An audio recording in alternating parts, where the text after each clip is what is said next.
Hello, welcome to the Under Centre podcast. I am your host, Darren Marr, and I am joined by two of Sonny Weaver's backroom team on draft day, Fionn Malloy and Jake Woolhead. Guys, how was it in that 2014 draft, going from number 7 to number 1 and then getting all your draft picks back? I can't speak for Fionn, but I know for me it was a roller coaster.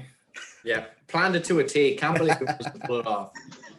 I don't like the fact that you rinsed my Seattle Seahawks out of all their picks, but look, we'll let that go just for this time only.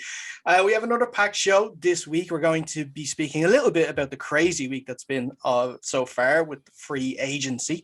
We are also going to continue our off-season series. This week, it's the turn of the New England Patriots and the New York Giants. And on the show this week, we have Gary, who is our Patriots fan. Gary, how are you? I'm splendid, Aaron. Thanks very much for having me. Appreciate it. No problem at all. And we have Jerry Foley from the Giant Insider. Jerry, how are you today? Better today than yesterday, I'll tell you that. That's definitely something we're going to get into in the show. If you are watching us on YouTube, can you please like this video and subscribe to the Dynamo's Podcast Network? It would really help us out a lot. That is where you're going to find our podcast each and every week, where you find so many other great podcasts too. You'll have the Upper Tier podcast for the soccer fans, and you also have the 4 Podmen for wrestling fans there as well. And of course, if you don't want to watch us on YouTube, you can get us on Spotify, Apple Podcasts, Google Podcasts, wherever you get your podcasts. Just search Dynamo Podcast Network and you'll find us there. While you're at it, go to our Facebook page, facebook.com/UnderCenterPod. We're at Instagram, Twitter, and TikTok Under Center Pod there too. So make sure you give us a like and a follow there. But let's get straight into the news. And we're going to talk about free agency. We're not even 2 days into it, and there's been some really big moves already. So much for the reduced salary cap this year, lads. But hey, look, what's it called? Cap manipulation is the key word that we're going to hear this whole off season. But instead of going through every single move, I want you guys to point, if you can think of 2 signings that have happened in the past couple of days, or maybe in the past couple of weeks leading up to that I've known about, that has taken your eye for good or bad, whichever you want. So I'll do a little round robin. I'll go around the table and see what you think. I'll go first. And the first one I want to mention is Corey Linsley going to the Chargers on a 4-year deal from the Packers. This just shows they are building their team around Justin Herbert, and I love to see it.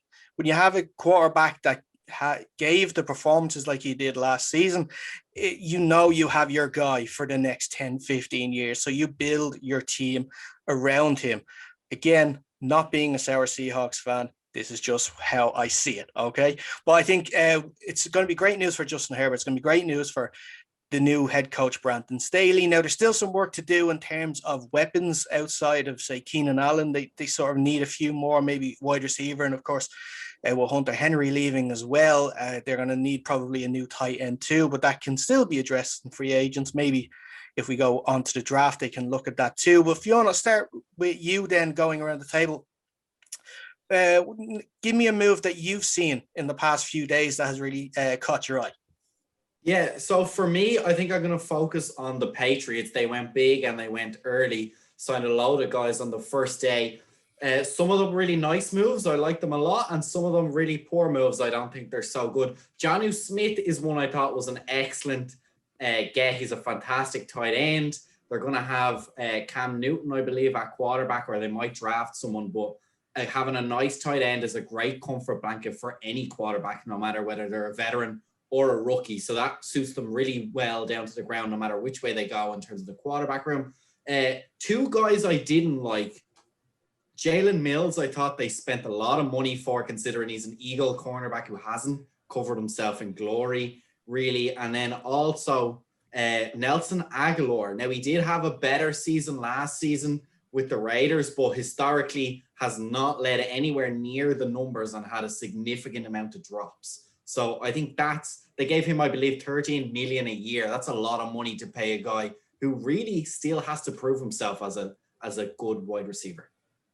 Yeah, I can see. Sorry, just on Fion's point with Aguilar, I can see him having an Amari Cooper level turnaround with the Cowboys, like what he done. You can see that Cooper played quite well outside the Raiders, so maybe it was a Derek Carr issue and not a wide receiver issue. The two I was thinking of though was Corey Davis to the Jets. I kind of liked because we know Corey Davis can play a bit of ball. He's good. He's fast. He's good in his route running, and it's a nice complementary piece to have to a young wide receiver room, especially with Mims in there. So I really like that sign. I thought it was good.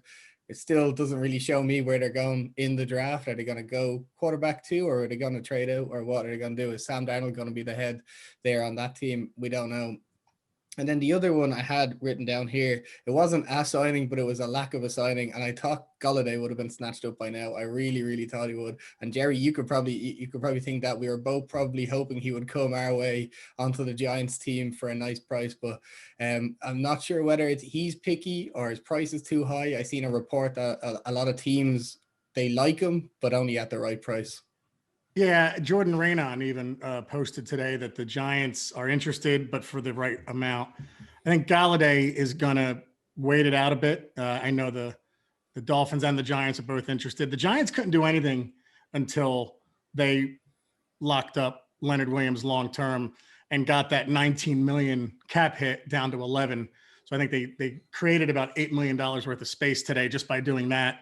They could still renegotiate others as well to try and bring in Galladay, but it's only going to be for the right price. As far as moves, like I always go what teams aren't doing for some reason. And I know you don't build your team through the draft. I'm sorry, through free agency, but you do supplement it.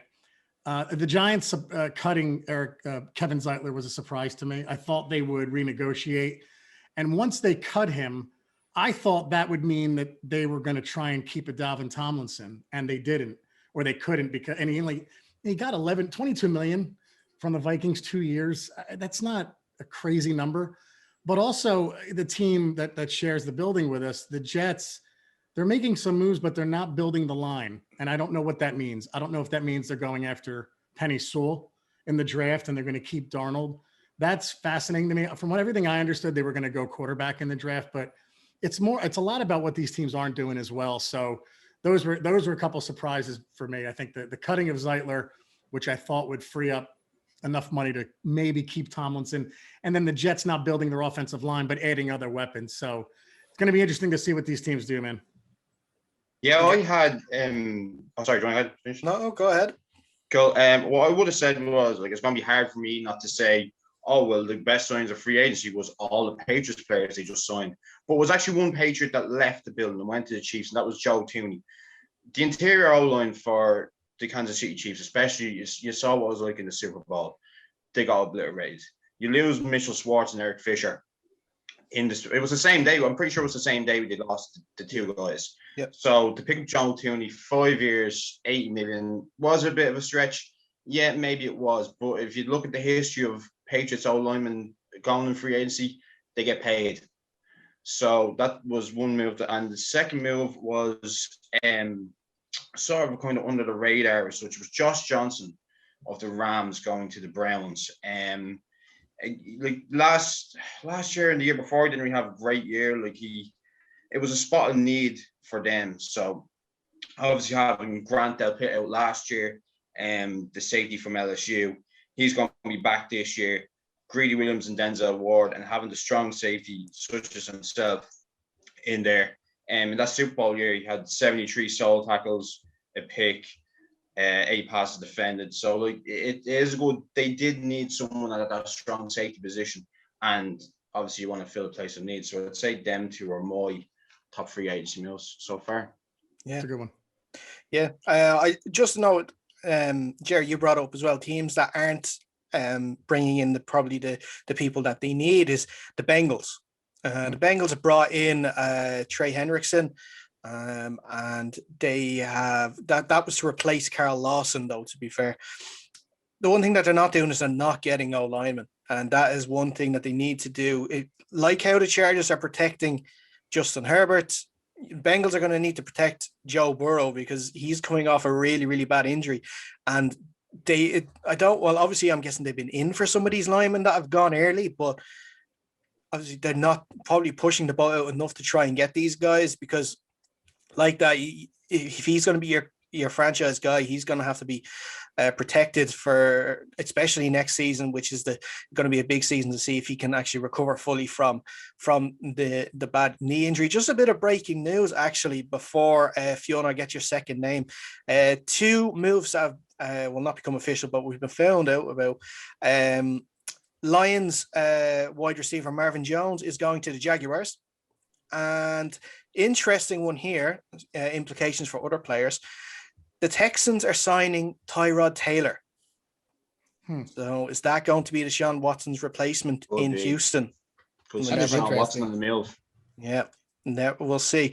It's a 1-year deal for $12.5 million. So that's probably starter money as well. So it looks like maybe Deshaun could be getting his wish and could be getting out of Houston. But Fionn, do you have another name that you've seen in free agency that you want to mention? Yeah, I suppose I'll play the easy card and go close to home with the Washington football team. But a very clever move I felt in getting Ryan Fitzpatrick. He fits exactly what we needed. We needed a veteran guy who plays at a medium to medium high standard most weeks, knows an offense, can command some guys and be a leader, not expecting to hang around too long, gives us this layover guy. We didn't overpay for him. I felt $10 million was about right when you consider we were paying Alex Smith $15 million last year. So we've managed to cut that money down a little bit. I think that's a nice, quiet move. It's logical. It makes sense, and he fits. So that I was really happy with that signature. To be honest. I mean, you stole my other. If I was going to add another free agent, was Fitzmagic. One of my favorite non-Giant players has now become a non-favorite for the temporary year or two that he might be on the football team, joining that hamstring of a quarterback room. But I still like to watch him play, and now I get to watch him twice a year. So he's a fun guy to watch, and I really like him. Yeah, my partner pointed out that he's very good his first year when he joins a team. He has very good numbers. So yeah, I don't know what the Washington football team is going to do with regard to next quarterback. I don't know if they're going to give Heineke a shot, or if I'm saying it wrong, or if they're going to go in the draft. But Fitzpatrick gives them an insurance policy for this year. That's for sure. Yeah, definitely. And I heard a few rumors, I guess these are a few analysts trying to get Washington into the Russell Wilson camp. So maybe next off season, they might make a run from. We'll see. But Fitzmagic for a year, I guess that'd be all right. I wouldn't complain anyway. But it's got to be better than getting who else would have been out there? What, Mitch? Would you have gone for Mitch if he wanted to go to the Absolutely Washington? not. I would have liked it now because he'd be gone on the football team now. Terrible. I think what I like the most about Fitzpatrick is its competency, right? And I think the Washington football team have struggled just to have a nice, competent quarterback who can play at least 50% good, be right around NFL average, and not cost us games. We're building a nice young defense. Our line is not spectacular, so you can't ask it to do crazy things. And we're trying to build some more weapons on offense. So I think this is a good value for money choice that lets us grow where we need to. So the next guy up will be there. And also a team player. He showed it at Miami. He doesn't have any delusions about what he is or how long more he's going to be playing. He's just happy to keep playing. He's already declared it's year by year now at this point for him. So I think it's really, of all the choices that were out there, I think it's the perfect one to, no matter what we do in the draft, that, like you said, Jerry, we have that backup guy or that insurance policy so that no matter what happens, we have someone we're comfortable with at the quarterback position. Yep, absolutely. I just can't wait till we have a podcast where we have to cover the rise to Fitzmagic and the fall to Fitztragic. I just really look forward to that one. 3 games. That could be in the same game. Fingers crossed. Yeah. True that. We'll move on anyway, and we'll revisit it probably again next week when probably definitely more deals are going to be done, and we'll have a clear picture where most of the big names are going to go. And we are going to continue our off-season series. This week it's the turn of the New York Giants and the New England Patriots. And we're going to start with the Giants. We're still joined here by Jerry Foley from the Giant Insider. So, Jerry, I'm going to actually start with the 2020 season, and I want to get your thoughts on it as a whole, because it was the first year for new head coach Joe Judge, and in a pandemic season where you had no sort of off-season preparation. What did you make as the season as a whole, or our first year for Judge? I think they have their guy going forward.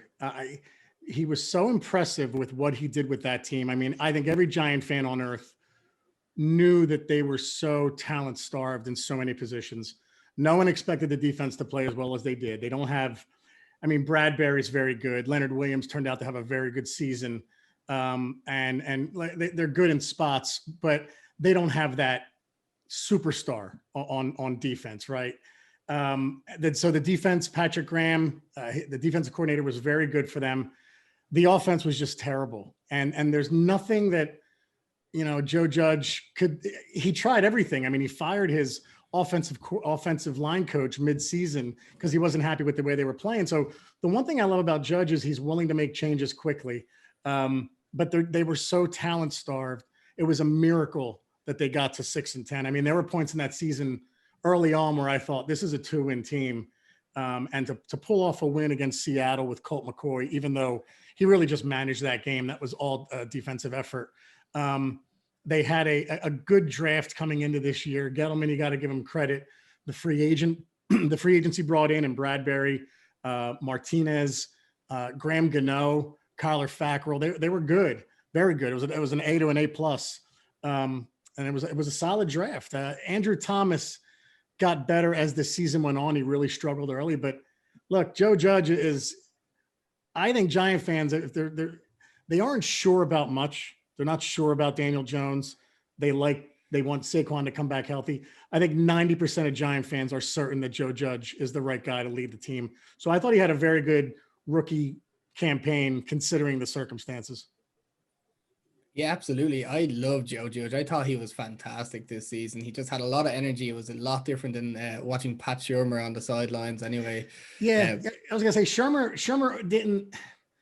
Shurmur wasn't involved as much as Judge at every position, right? Like Judge was a special teams coach. So I think of like a John Harbaugh, right? He's someone who's when you're a special teams coach, you're coaching a ton of different players on that unit. And the fact that he got involved with the offensive line, I didn't mean to interrupt you either, by the way, Jake, I'm sorry. Okay. But the fact that he got involved with the offensive line and was like, wait, we drafted a guy 4th overall and he's not working out. Like, why is this happening?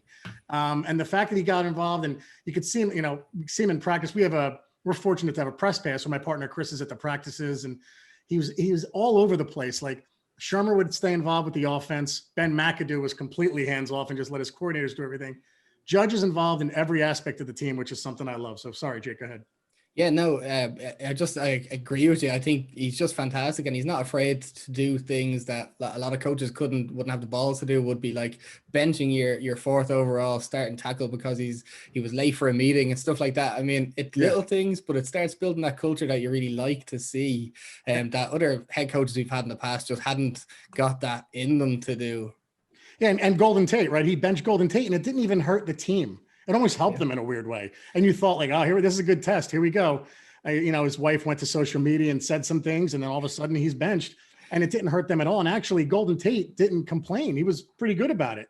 So yeah, I think he gained their respect so early on. And I remember Emmanuel Acho was saying something stupid about the Giants are going to have 2 wins because he's making coaches run. Like, he's holding everybody accountable. Like, it's been too easy for too long in this organization. So yeah, they got the right guy. I'm psyched about Joe Judge. Yeah, I'm really enjoying the coaching staff as a whole, bar maybe Jason Garrett, which we can get onto maybe. Yeah, that's the one. Yeah, Jason Garrett, I think we were 31st scoring offense in the league, which is woeful. I mean, you do miss your Saquon Barkley, but I did enjoy watching Gallman run. I thought he's a good runner. The pity about him, but if Saquon comes back, maybe we have a good wide receiver group. It changes that. But I still think we needed to get a little bit more creative on offense. Maybe. Yeah, it's hard to judge Garrett with the talent. I agree with you, and most Giant fans, like if they fired Garrett, no one would care. Yeah. But I almost think like the line was so bad, the receiving weapons were not good. Barkley was out all year. It's like, can you really blame Garrett?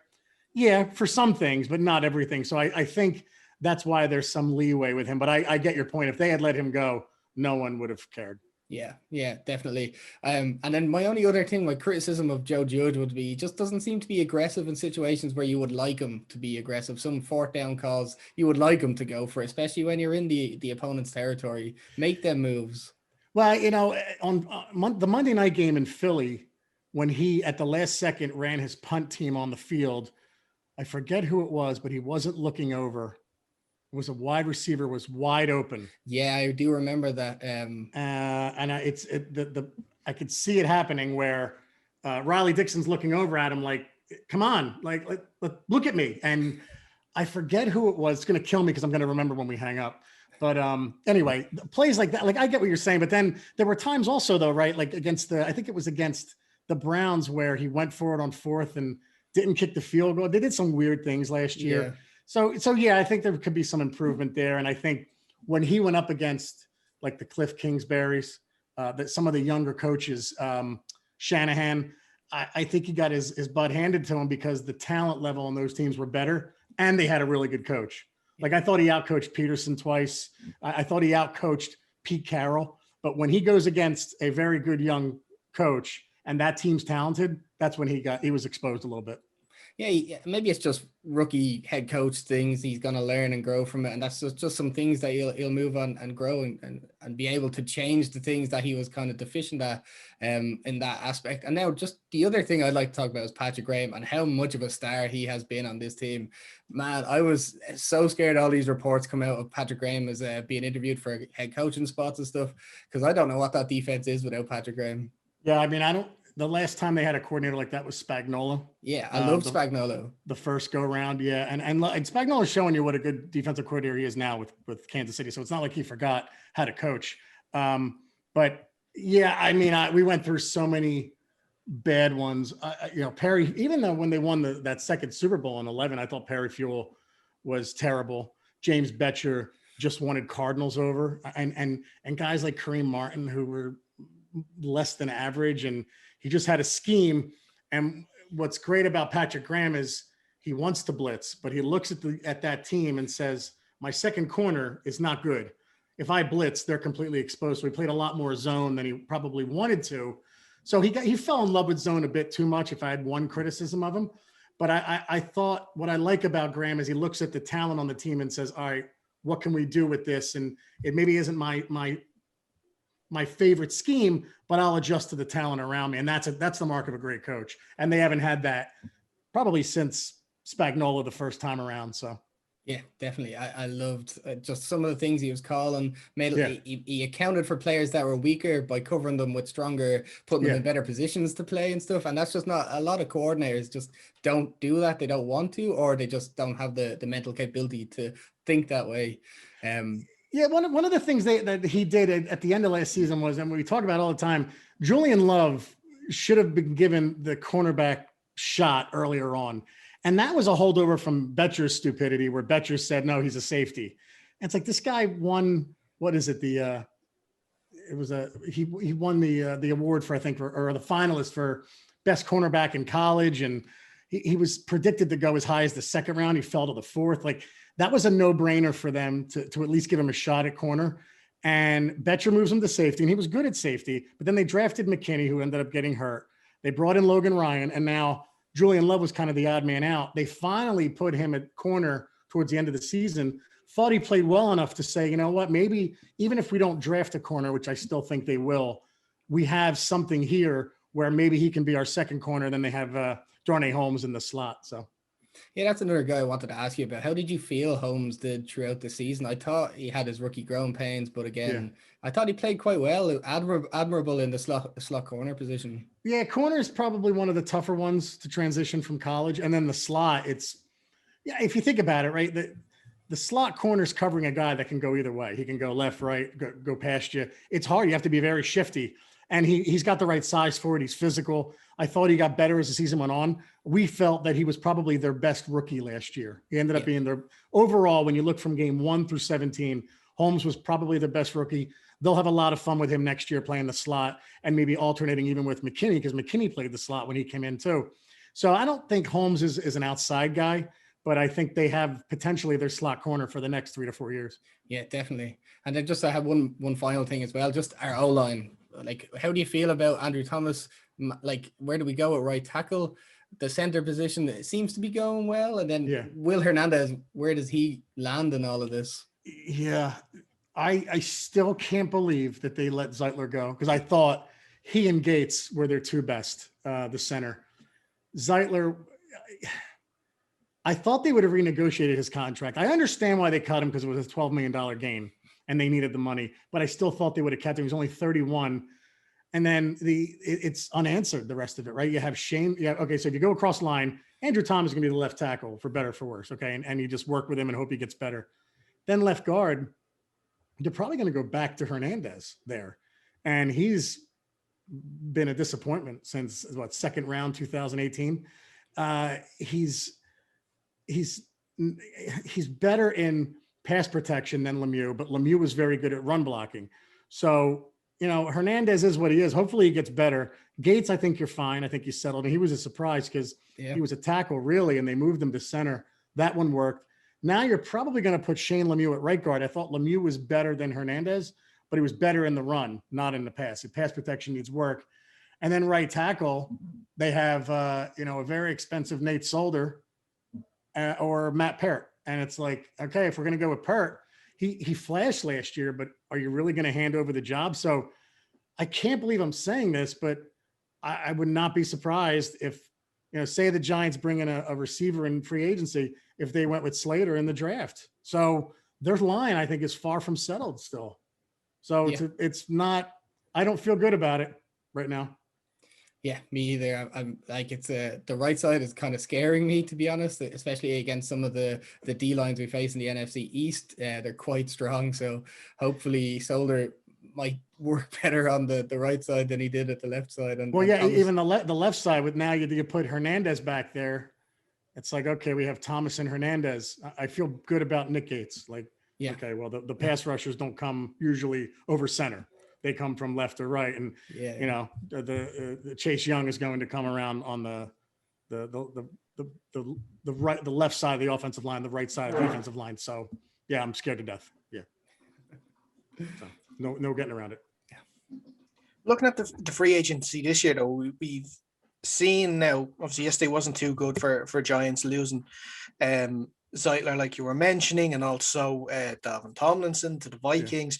But today, obviously, getting the deal done for Leonard Williams, like you mentioned, getting him off the franchise tag, and also getting John Ross. So you mentioned there, talking with Jake, that the wide receivers just, the sort of options out there weren't great last season. So it is a step, I guess, going in the right direction for getting those weapons for Daniel Jones. And who else would you be what other positions, I should say, should the Giants be looking at to improve in the free agency with the free agents that are out there?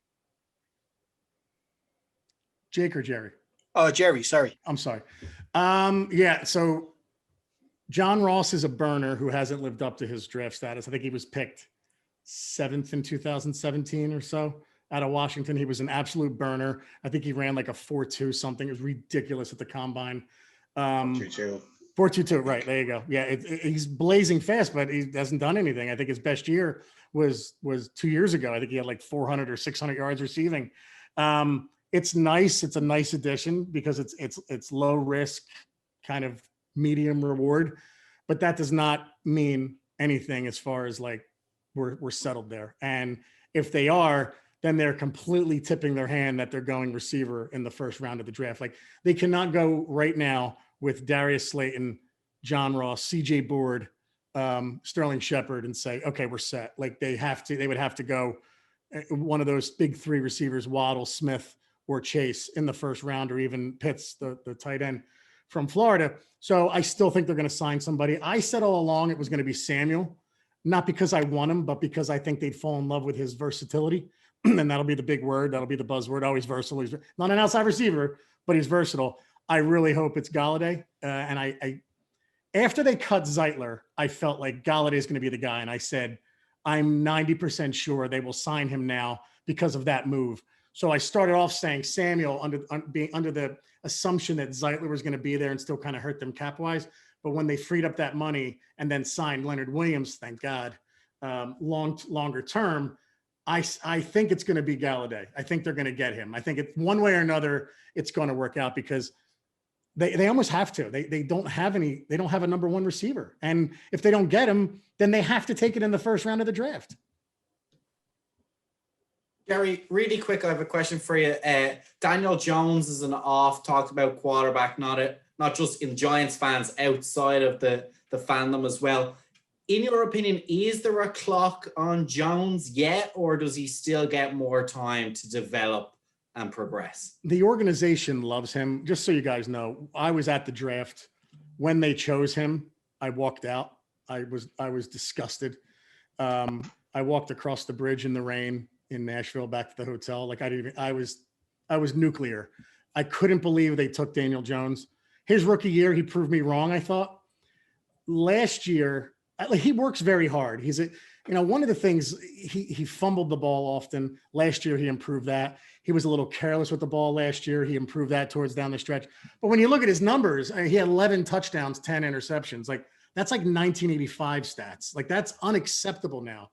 But as is the case with Jason Garrett, he doesn't have anything around him, right? He lost his main weapon behind him. Darius Slayton's not a one. Sterling Shepard was their best receiver, I thought, by a mile. Evan Ingram somehow miraculously made the Pro Bowl, and he dropped every critical pass thrown his way. Everyone. Golden Tate, man, it was Golden Tate. He wasn't anything spectacular. And then everybody else was a bunch of no-names. So the jury's out. The organization absolutely loves him. Do I think I think they would make a decision on him in 2 more years. I think even if this year he struggles, I still think they'd give him 1 more year.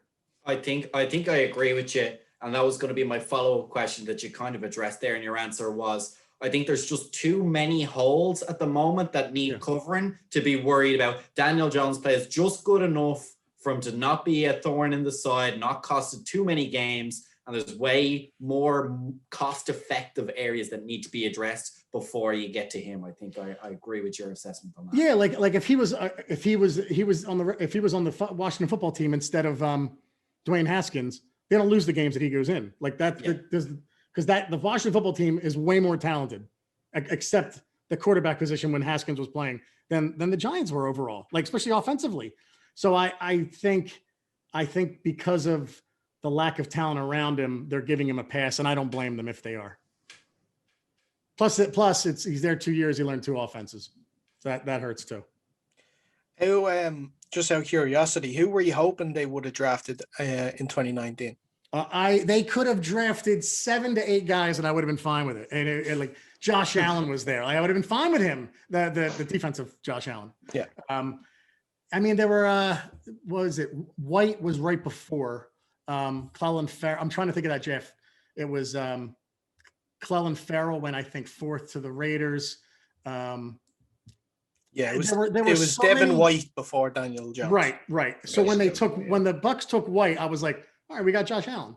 And when I heard it was, I got a text message first from my guy at the stadium, and I couldn't believe what I was reading. I'm like, there's no way. There's no way. I thought if we get him, it should be later get him in the second round, or that they had that second pick which ended up being Dexter Lawrence, the 17th pick, the Odell trade. I thought if they want him, get him there, but get something else first, because they still had Manning, and I thought they were going to go all in with him. But when they, I couldn't believe it. Yeah, I'm trying to think of that draft. There were so many guys I would have been fine with at that spot, and they took the one I didn't want. But that's why I'm not a general manager, because I think he's actually working out okay. Yeah, well, they had the likes of, who did you? I'm just looking at it here. There was go ahead, read them, because. So between Jones and then your next pick, Dexter Lawrence, you had Josh Allen, like you said, TJ Hawkinson, Ed Oliver, Devin Bush, Jonah Williams, Rashawn Gary, Christian Wilkins, Chris Lindstrom, Dwayne Haskins, Brian Burns, and then you had Dexter Lawrence. I'm not gonna lie, guys. I wanted Dwayne Haskins over Daniel Jones too. That was another one. I would have been fine with Dwayne Haskins, and I felt like if he was had the one thing I got apprehensive about Dwayne Haskins was his. I heard that he was charging for his draft party, and I thought, that's not a good sign. That's someone who's doing things the wrong way too early in his career. So, but I'll admit I wanted him up until that point. So there were a lot of guys I would have taken over Jones. Yeah, and going into this year's draft, you mentioned a few of the wide receivers and obviously Kyle Pitts. Is there any other areas that you've seen that you want to say in the first 3 rounds that you'd like the Giants to look at? Yeah, I mean, I go in. You always want to trade. You always want to draft best player available, and other than like quarterback, obviously running back, safety, and safety. Really, safeties they're absolutely loaded at safety. That's it. Everywhere else, you can make if they took Patrick Surtain the third, I would understand why, right? If they took Micah Parsons from Penn State, I would get it. Slater, the tackle, so they can go in so many directions in that first round. If they took a receiver, you get it. So I just want the best player available outside of quarterback, running back, and safety. Again, that's if they bring in a Galladay. Then I don't care what they do in that first round. If they don't, then you got to go for Devontae Smith if he falls, Waddle.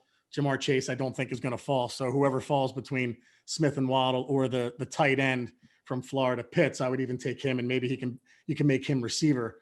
But yeah, I think in the second and third round, you got to go offensive line if you don't go in the first round, because your guards are a question. Your guards are a question mark, and your tackles are a question mark. It's like, how do you not go offensive line? And then third round, it's, they have a nice linebacking core with Lorenzo Carter coming back from injury. Blake Martinez, Tay Crowder turned out to be a very nice surprise. They're still high on O'Shane Ximines, but he hasn't done anything yet. But if you had a chance to pull in an edge guy that drops, you have to look there too. So the good thing when you stink is you almost can't go wrong with position when you go in the draft. It's the player that you screw up, but position wise, they could go in a number of directions, and I'm okay with it. Would you trade back from your first I'd round? love to, but Gettleman doesn't. Yeah, he's never done it. Like, I would trade back. Yes, absolutely. Especially if you have a list of 6 guys. And that's why I thought they were going to trade back when they took Daniel Jones too, because there was you read the names. Ed Oliver was there. Jonah Williams was there. Like, there were guys that they could have taken and said, you know what, let's trade back. And they always say, oh, you have to have a willing partner. Yeah, there's going to be like 5 to 6 quarterbacks going in the first round this year. I guarantee it. And someone's going to want to trade up. So I would definitely, absolutely love to trade back, but I have no faith that Dave Gettleman will do so. He's never done it. Cool. And then looking forward past the draft to next year, what is going to be the aim? Is it sort of more progression with Joe Judge, or are you looking more towards a division title? Yeah, Joe Judge is safe. It gave Gettleman better hope that they have a winning record and make the playoffs, because if they don't, I don't know how he survives. This is the 4th year. You cannot blame Jerry Reese anymore. Jerry Reese left them a pile of dog crap.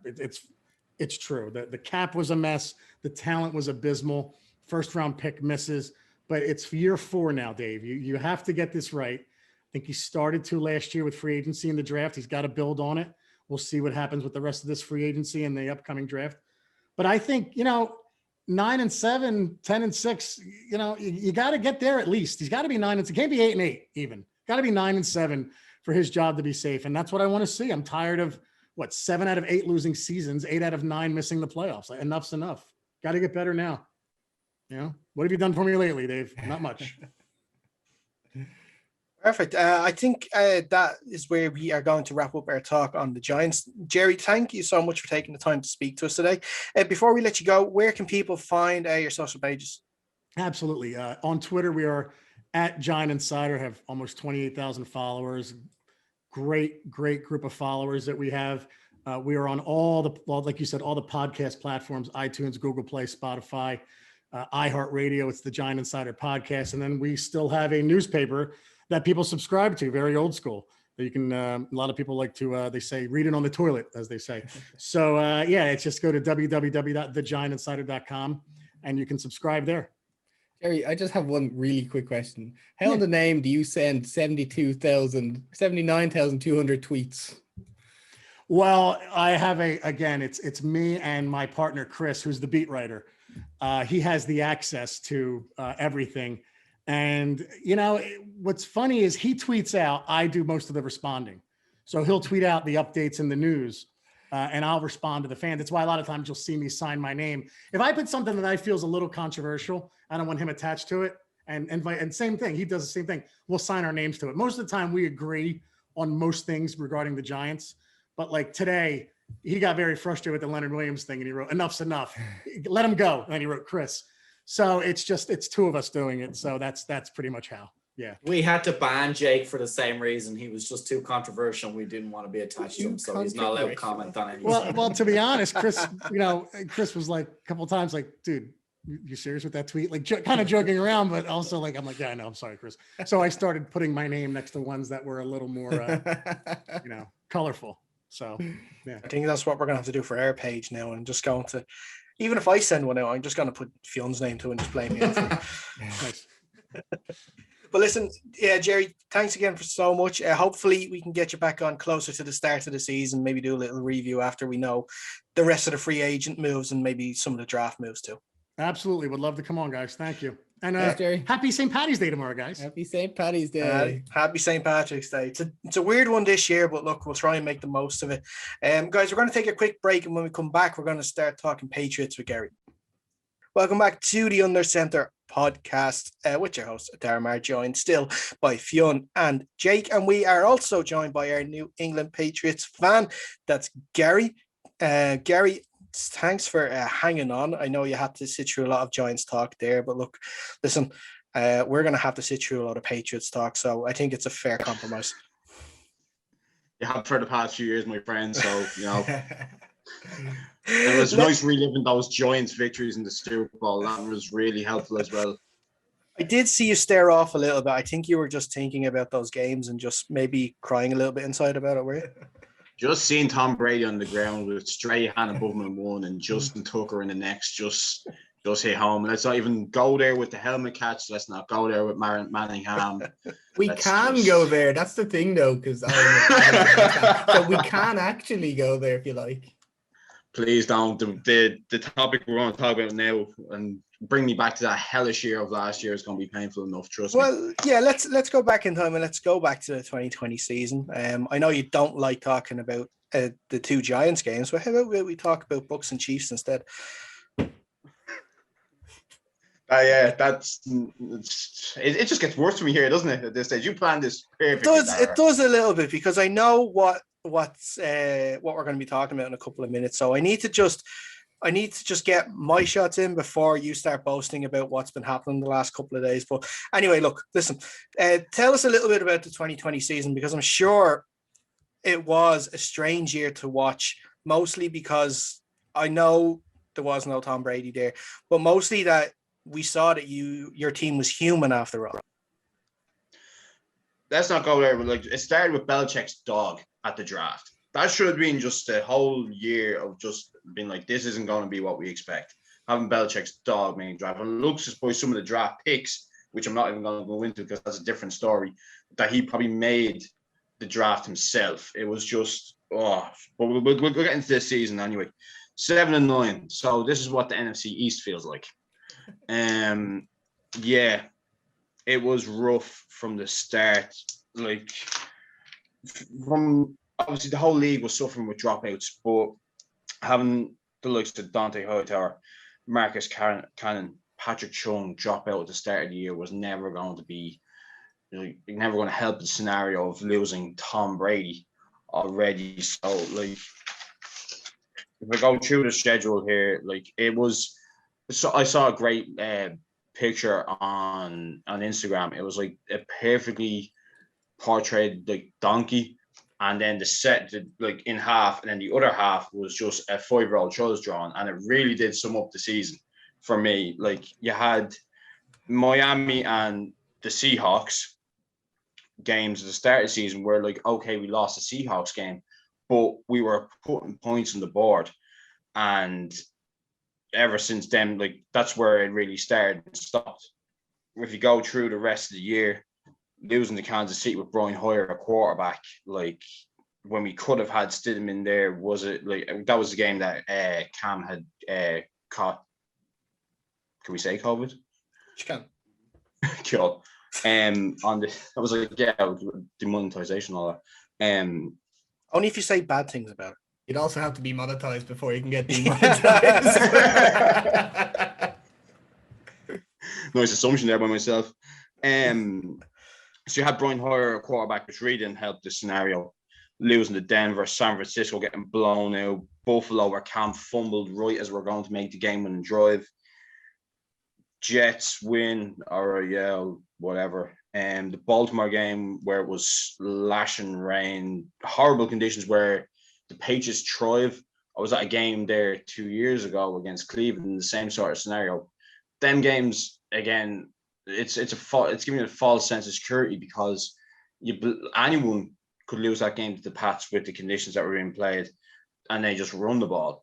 And then the back half of the season, they're blown out by the Rams, losing to Miami, getting blown out by Buffalo, while seeing them win the AFC East.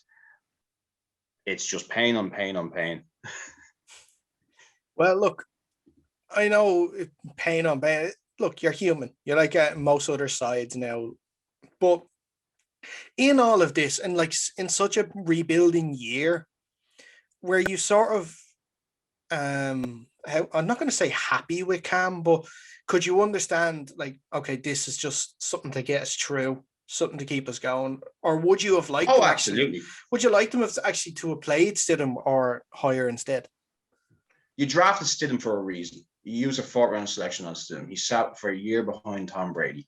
Why not give him, like, okay, yeah, Cam was there, and I'm pretty sure it shocked all of us that we went and signed Cam, be it 1 year for a really, really low amount of money in the quarterback market for a guy who was a former MVP, took the Carolina Panthers to the Super Bowl. Should, like, he obviously beat him out in little training camp they had behind closed doors, and Cam won the job. But like looking down this list, we were never going to make the playoffs from my perspective anyway. So surely somewhere down here we could have seen a little bit, like, again, starting Brian Hoyer like against Kansas City. Like, Stidham came in, threw a touchdown to N'Keal Harry. That says it all. If he had developed a relationship over that year with N'Keal Harry, why not go and then like see if they could do something for the next half? You had Damian Harris there. Like, yeah, you had pieces on that. Like, okay, the line was kind of chop and changing over the year. It was the year it was, but like, I don't see why you spend a draft pick on Stidham. Like, you clearly like him. Why not give him some snaps in a game to see what you have going into this year, going into the free agency? I know there's rumors going around, are we going to package a few deals to try and make a run at Wilson, well, it's not really Wilson, it's more Watson, but to make a run at a quarterback via trade or in the draft. Why not see what you have with Stidham at the moment? He's there, he's in your, just use him, see what you have, and if he's not right for you, ship him off or look to get rid of him instead of starting someone like a Brian. That was one of the really frustrating moments, like starting Brian Hoyer. Come on. Go on there.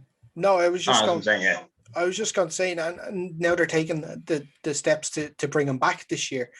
And they gave him another 1 year contract, but this time 14 million.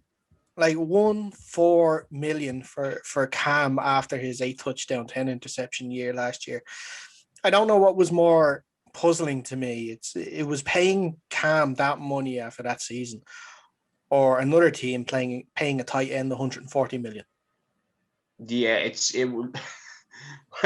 Well, if we can go into the free agency, it's Belichick just throwing money all over the place, putting lots of teams.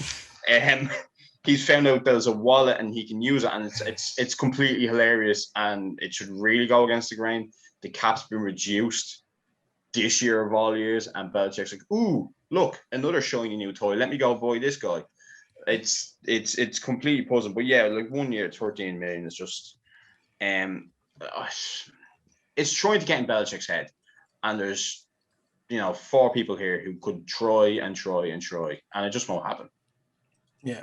Well, let's get into some of the acquisitions that they made, because I know Fionn, you have a couple of things to say about them, so I'll go through them very quickly. So they got back Trent Brown for a 7th-round pick, and they restructured his contract. They've got Matthew Judon, Jonnu Smith, Nelson Aguilar, Davon Godchaux, Kendrick Bourne, and then today they got Hunter Henry as well. Oh, and of course, don't forget Jalen Mills and Henry Anderson there too. So he is definitely getting a lot of players now, and he's trying to get everything right. But Fionn, what did you make of those acquisitions over the last 2 days?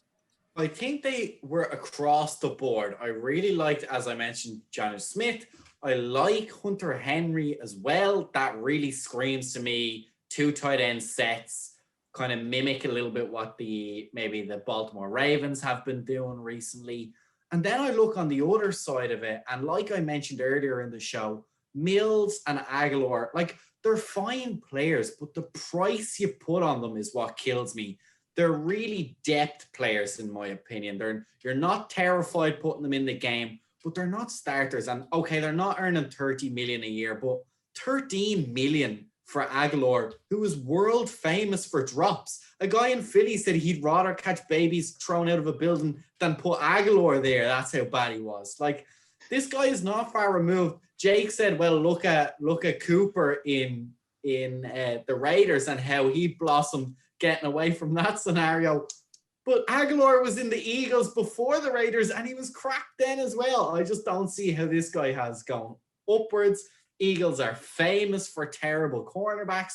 I know we signed Ronald Darby last year. Thankfully, he's gone this year. He got burnt at least 2-3 times a game, completely all over the shop. I'll admit he had some good plays, but you need your starting corner to have more than some good plays and get burnt all the other plays. So in that side, it doesn't make any sense. It's not value for money, as I mentioned, and that's really what confused me. I don't know if Gary agrees with me or not, but I'd like to get his opinion. And does he agree that maybe not all these signings are as magical as they seem? 100% Fuel. 100% I agree. You just hit the nail on the head with and this is what really puzzles me. Like, okay, in one scenario, I can see Stephon Gilmore isn't going to stay. Stephon Gilmore is going to obviously hit the market and he's going to get paid again, even though he got paid with us. But you're going to lose Stephon Gilmore. JC Jackson and Jonathan Jones aren't bad corners. So, like, and they've been in the system, so they know how we play in that sort. So I don't see why you go and pay, like you said, pay a Jalen Mills that amount of money to be possibly the second corner maybe on the depth chart. Like, if the boys, and I've again seen them play, I'd rate Jones and Jackson. Oh, especially Jackson after the year he had last year. He was a Pro Bowl snub, wasn't he, last year? He had a great year. Yeah, it was. Pro Bowl snubs really kind of opened. We had Conor Olszewski. I don't think that especially Gilmore should have gotten there ahead of him. No, but we looked absolutely not. Absolutely not. In a past show, JC Jackson's numbers were just flat out better than his numbers on the same team. So I think that should have told you right there that he's not as popular getting votes, unfortunately. That's the whole reason for that one. Just quick there, right? So Fionn mentioned there the 2 tight end sets, a lot of running the balls. That's what that means. Hunter Henry, we know that they can block. Both of these tight ends can block. My question, have you looked a lot into Nelson Aguilar? What's his run blocking like? Maybe that's why he's getting that contract. We know he can run fast, can catch a ball sometimes, but can he block players and keep the ball running? Maybe that's what the Patriots are trying to build here. Or it could be the sheer fact, have you seen our receiving core last year? Yeah, but if that's the case, why not go for Holiday? Done. He could have been out. He could have been out of the price range. That could be, well, I'm laughable talking about a price range when you can list off the amount of money we spent. I'll so tell you how far, much exactly you spent so far. It was 157 million. Or more the past 10 years.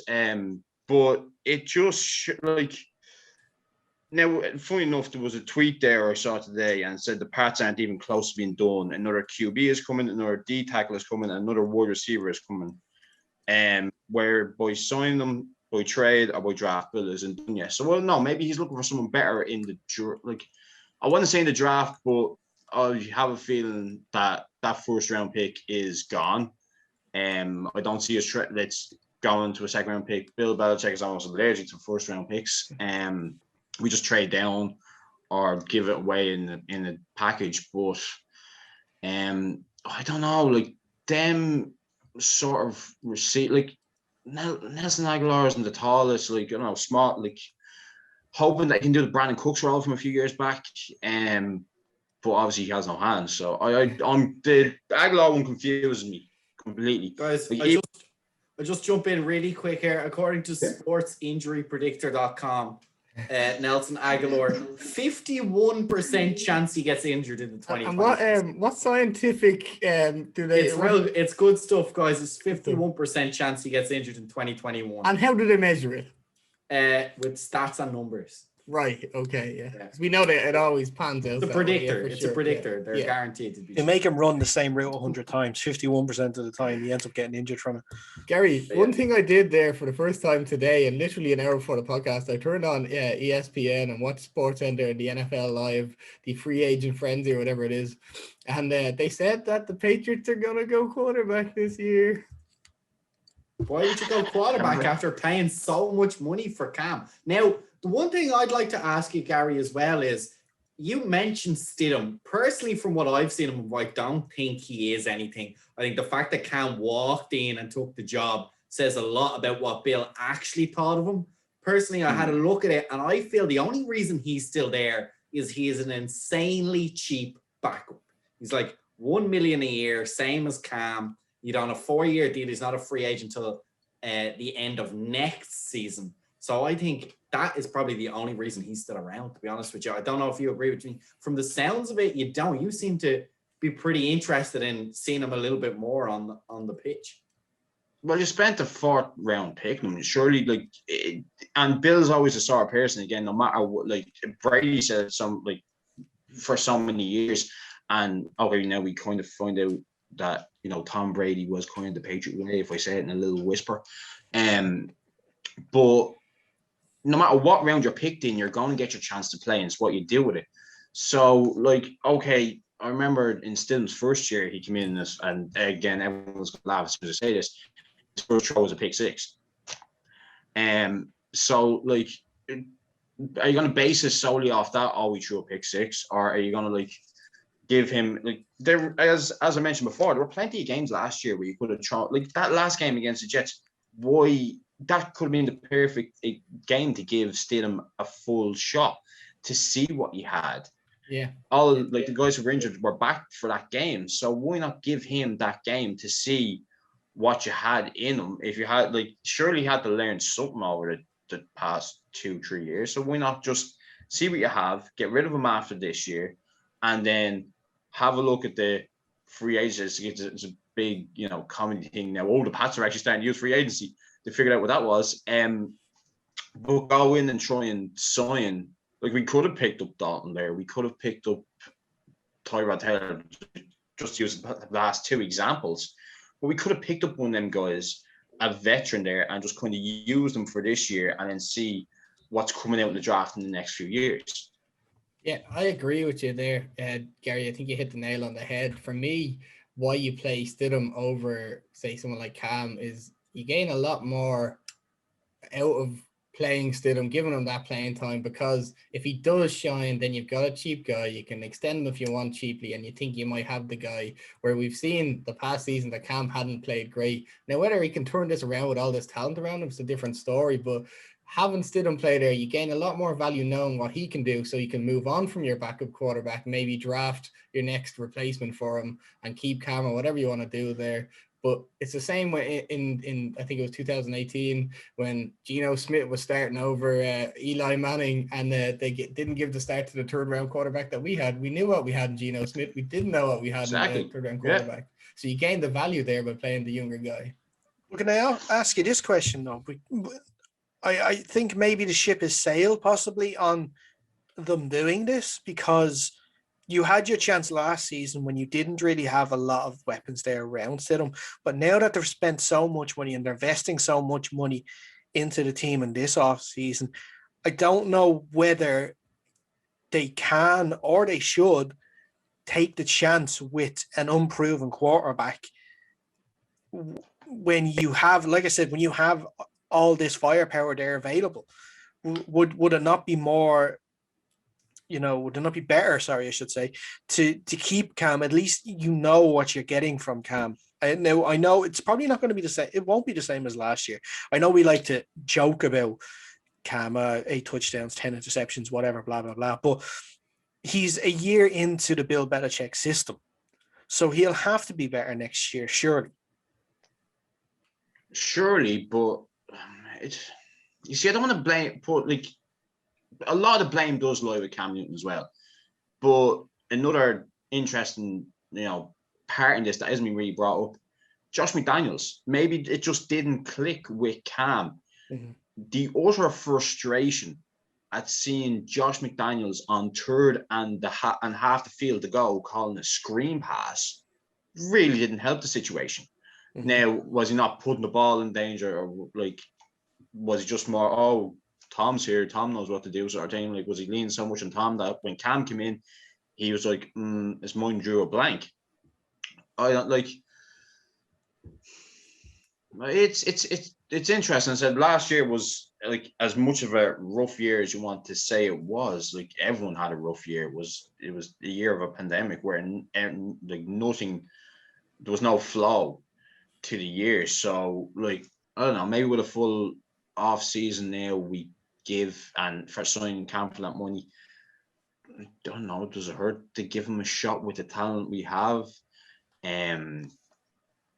It's going to be interesting, and again, it's completely hilarious talking about this, because again, whatever we talk about, Belichick could easily just go and do the complete opposite of. Looking at the wider division though next year, scared is not the word I'm looking for, but the word I'm going to use right now. How scared are the other teams improving? Because I'm liking what the Jets are doing in this free agency. I like their head coach hire. I think especially the Lawson deal, he's going to be a stud next year for sure. I think what Robert Saleh was able to do with DeForest Buckner and stuff like that, I think that the Jets are going to be a lot better. Depends on Miami. It depends, obviously, quarterback situation. That's another team that has an issue around that and what's going to happen. And then you've got the Bills, who are going to be expecting to run it back again with Josh Allen. So, what is going to be a good season for the Patriots in that sense? Being completely honest, I think we need to make the playoffs. And then again, this is just the whole, we need to make the playoffs as the Patriots, I think. But you're after signing talent. The only way it works, you've seen there's such comparison, and there's always going to be a comparison until they both retire, of Brady and Belichick.